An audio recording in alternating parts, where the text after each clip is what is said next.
성경 읽기 전 드리는 기도. 말씀은 바로 내 곁에 있고, 내 입에 있고, 내 마음에 있다.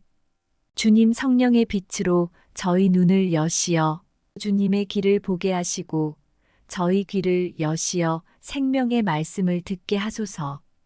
아멘. 오늘 성경 말씀은 창세기 제16장에서 제18장까지의 말씀입니다. 창세기 제16장.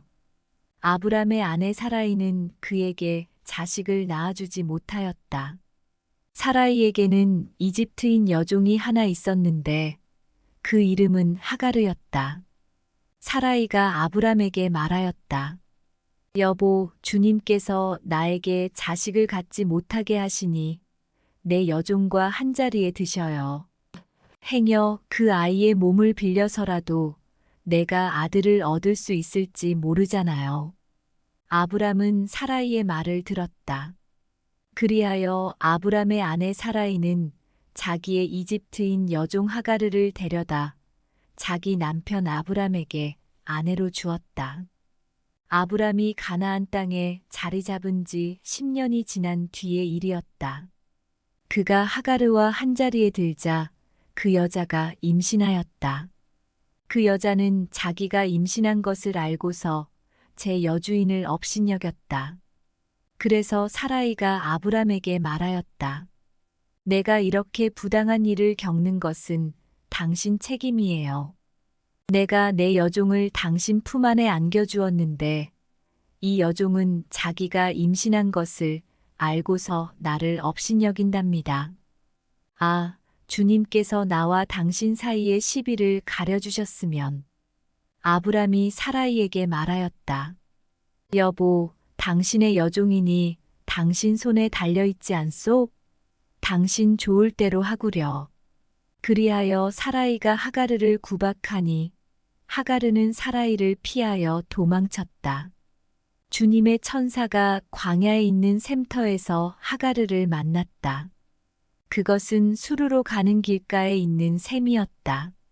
그 천사가 사라이의 여종 하가르야, 어디에서 와서 어디로 가는 길이냐? 하고 묻자 그가 대답하였다. 저의 여주인 사라이를 피하여 도망치는 길입니다. 주님의 천사가 그에게 말하였다. 너의 여주인에게 돌아가서 그에게 복종하여라. 주님의 천사가 다시 그에게 말하였다. 내가 너의 후손을 셀 수 없을 만큼 번성하게 해주겠다. 주님의 천사가 또 그에게 말하였다. 보라, 너는 임신한 몸 이제 아들을 낳으리니 그 이름을 이스마엘이라 하여라. 내가 고통 속에서 부르짖는 소리를 주님께서 들으셨다. 그는 들나귀 같은 사람이 되리라. 그는 모든 일을 치려고 손을 들고 모든 이는 그를 치려고 손을 들리라. 그는 자기의 모든 형제들에게 맞서 혼자 살아가리라. 하가르는 내가 그분을 배웠는데 아직도 살아있는가? 하면서 자기에게 말씀하신 주님의 이름을 당신은 저를 돌보시는 하느님이십니다. 라고 하였다. 그리하여 그 우물을 부에르 라하이 로이라 하였다. 그것은 카테스와 베레 사이에 있다. 하가르는 아브람에게 아들을 낳아주었다. 아브람은 하가르가 낳은 아들의 이름을 이스마엘이라 하였다. 하가르가 아브람에게 이스마엘을 낳아줄 때 아브람의 나이는 86살이었다. 제17장. 아브람의 나이가 99살이 되었을 때 주님께서 아브람에게 나타나 말씀하셨다. 나는 전능한 하느님이다. 너는 내 앞에서 살아가며 흠없는 이가 되어라. 나는 나와 너 사이에 계약을 세우고 너를 크게 번성하게 하겠다. 아브람이 얼굴을 땅에 대고 엎드리자 하느님께서 그에게 이르셨다. 나를 보아라. 너와 맺는 내 계약은 이것이다. 너는 많은 민족들의 아버지가 될 것이다. 너는 더 이상 아브람이라 불리지 않을 것이다. 이제 너의 이름은 아브라함이다. 내가 너를 많은 민족들의 아버지로 만들었기 때문이다. 나는 내가 매우 많은 자손을 낳아 여러 민족이 되게 하겠다. 너에게서 임금들도 나올 것이다. 나는 나와 너 사이에 그리고 내 뒤에 오는 후손들 사이에 대대로 내 계약을 영원한 계약으로 세워 너와 내 뒤에 오는 후손들에게 하느님이 되어주겠다. 나는 내가 나그네 살이하는 이 땅, 곧 가나안 땅 전체를 너와 내 뒤에 오는 후손들에게 영원한 소유로 주고 그들에게 하느님이 되어주겠다. 하느님께서 다시 아브라함에게 말씀하셨다. 너는 내 계약을 지켜야 한다. 너와 내 뒤에 오는 후손들이 대대로 지켜야 한다. 너희가 지켜야 하는 계약, 곧 나와 너희 사이에, 그리고 내 뒤에 오는 후손들 사이에 맺어지는 계약은 이것이다. 곧 너희 가운데 모든 남자가 할례를 받는 것이다. 너희는 포피를 베어 할례를 받아야 한다. 이것이 나와 너희 사이에 세운 계약의 표징이다. 대대로 너희 가운데 모든 남자는 난지 8해 만에 할례를 받아야 한다. 시종과 너의 후손이 아닌 외국인에게서 돈으로 산 종도 할례를 받아야 한다. 내 시종과 돈으로 산 종도 할례를 받아야 한다. 그러면 내 계약이 너희 몸에 영원한 계약으로 새겨질 것이다. 할례를 받지 않은 남자, 곧 포피를 베어 할례를 받지 않은 자, 그 자는 자기 백성에게서 잘려나가야 한다. 그는 내 계약을 깨뜨린 자다. 하느님께서 다시 아브라함에게 말씀하셨다. 너의 아내 사라이를 더 이상 사라이라는 이름으로 부르지 마라. 사라가 그의 이름이다. 나는 그에게 복을 내리겠다. 그리고 내가 그에게서 아들을 얻게 해주겠다. 나는 복을 내려 사라가 여러 민족이 되게 하겠다. 여러 나라의 임금들도 그에게서 나올 것이다. 아브라함은 얼굴을 땅에 대고 엎드려 웃으면서 마음속으로 생각하였다. 나이 100살 된 자에게서 아이가 태어난다고? 그리고 90살이 된 사라가 아이를 낳을 수 있단 말인가? 그러면서 아브라함이 하느님께 이스마엘이나 당신 앞에서 오래 살기를 바랍니다. 하고 아뢰자 하느님께서 말씀하셨다. 아니다. 너의 아내 사라가 너에게 아들을 낳아줄 것이다. 너는 그 이름을 이사학이라 하여라. 나는 그의 뒤에 오는 후손들을 위하여 그와 나의 계약을 영원한 계약으로 세우겠다. 이스마엘을 위한 너의 소원도 들어주겠다. 나는 그에게 복을 내리고 그가 자식을 많이 낳아 크게 번성하게 하겠다. 그는 12족장을 낳고 나는 그를 큰 민족으로 만들어줄 것이다. 그러나 나의 이 계약은 내년 이맘때에 사라가 너에게 낳아줄 이사학과 세우겠다. 하느님께서는 아브라함과 말씀을 마치시고 그를 떠나 올라가셨다.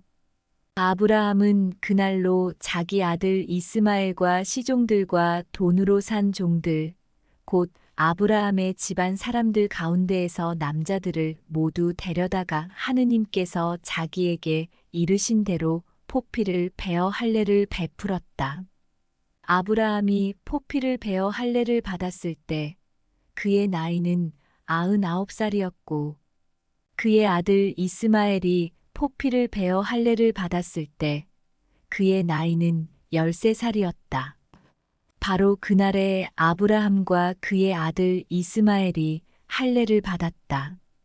그리고 집안의 모든 남자들, 곧 시종들과 외국인에게서 돈으로 산 종들도 그와 함께 할례를 받았다. 제18장 주님께서는 마므레 참나무들 곁에서 아브라함에게 나타나셨다. 아브라함은 한창 더운 대낮에 천막 어귀에 앉아 있었다. 그가 눈을 들어보니 자기 앞에 세 사람이 서 있었다. 그는 그들을 보자 천막 어귀에서 달려나가 그들을 맞으면서 땅에 엎드려 말하였다. 제가 날이 눈에 든다면 부디 이 종을 그냥 지나치지 마십시오. 물을 조금 가져오게 하시어 발을 씻으시고 이 나무 아래에서 쉬십시오. 제가 빵도 조금 가져오겠습니다. 이렇게 이 종의 곁을 지나게 되셨으니 원기를 돋우신 다음에 길을 떠나십시오. 그들이 말씀하신 대로 그렇게 해주십시오. 하고 대답하였다. 아브라함은 급히 천막으로 들어가 사라에게 말하였다. 빨리 고운 밀가루 세 쌀을 가져다 반죽하여 빵을 구우시오.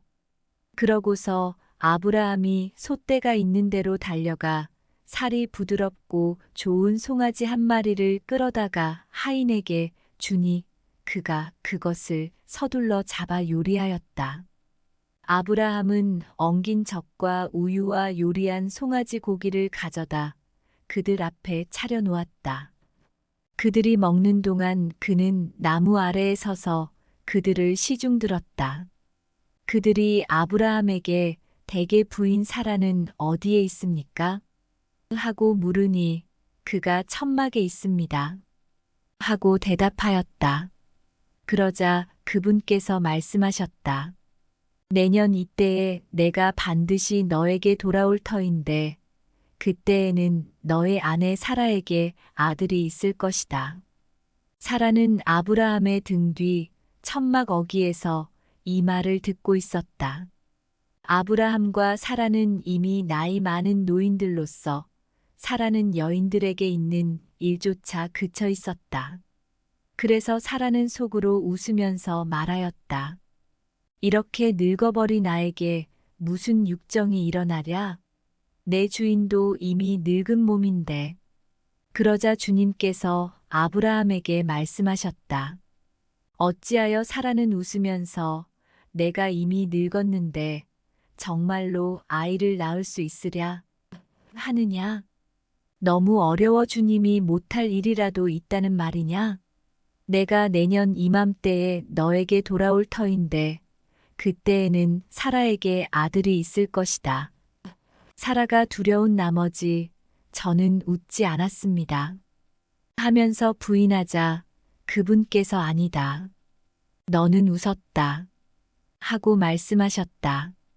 그 사람들은 그곳을 떠나 소돔이 내려다 보이는 곳에 이르렀다. 아브라함은 그들을 배웅하려고 함께 걸어갔다. 그때 주님께서 말씀하셨다. 내가 앞으로 하려는 일을 어찌 아브라함에게 숨기랴? 아브라함은 반드시 크고 강한 민족이 되고 세상 모든 민족들이 그를 통하여 복을 받을 것이다.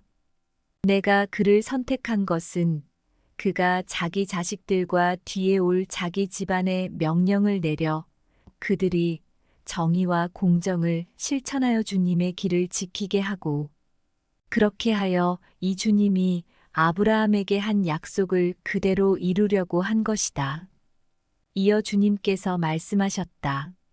소돔과 고모라에 대한 원성이 너무나 크고 그들의 죄악이 너무나 무겁구나.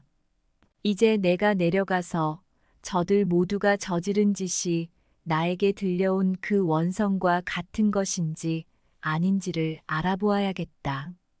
그 사람들은 거기에서 몸을 돌려 소돔으로 갔다. 그러나 아브라함은 주님 앞에 그대로 서 있었다. 아브라함이 다가서서 말씀드렸다. 진정 의인을 죄인과 함께 쓸어버리시렵니까? 혹시 그 성읍 안에 의인이 50명 있다면 그래도 쓸어버리시렵니까? 그 안에 있는 의인 50명 때문에라도 그곳을 용서하지 않으시렵니까? 의인을 죄인과 함께 죽이시어 의인이나 죄인이나 똑같이 되게 하시는 것. 그런 일은 당신께 어울리지 않습니다. 그런 일은 당신께 어울리지 않습니다. 온 세상의 심판자께서는 공정을 실천하셔야 하지 않겠습니까? 그러자 주님께서 대답하셨다. 소돔 성읍 안에서 내가 의인 50명을 찾을 수만 있다면 그들을 보아서 그곳 전체를 용서해 주겠다.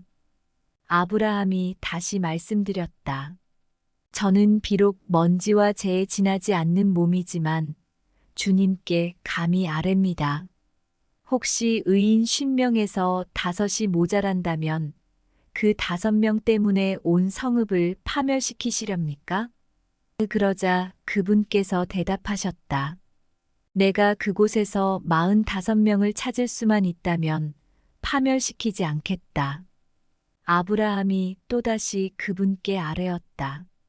혹시 그곳에서 40명을 찾을 수 있다면? 그러자 그분께서 대답하셨다. 그 40명을 보아서 내가 그 일을 실행하지 않겠다. 그가 말씀드렸다. 제가 아랜다고 주님께서는 노여워하지 마십시오. 혹시 그곳에서 30명을 찾을 수 있다면? 그러자 그분께서 대답하셨다. 내가 그곳에서 30명을 찾을 수만 있다면 그 일을 실행하지 않겠다. 그가 말씀드렸다. 제가 주님께 감히 아뢰입니다. 혹시 그곳에서 20명을 찾을 수 있다면? 그러자 그분께서 대답하셨다. 그 20명을 보아서 내가 파멸시키지 않겠다. 그가 말씀드렸다. 제가 다시 한번 아랜다고 주님께서는 노여워하지 마십시오. 혹시 그곳에서 10명을 찾을 수 있다면? 그러자 그분께서 대답하셨다. 그 10명을 보아서라도 내가 파멸시키지 않겠다. 주님께서는 아브라함과 말씀을 마치시고 자리를 뜨셨다. 아브라함도 자기가 사는 곳으로 돌아갔다. 성경 읽은 후 드리는 기도. 저희가 성경을 생명의 말씀으로 믿고 기도하며 살고 선포하게 하시어 언제나 성령 안에서 평화와 기쁨을 누리게 하소서. 아멘.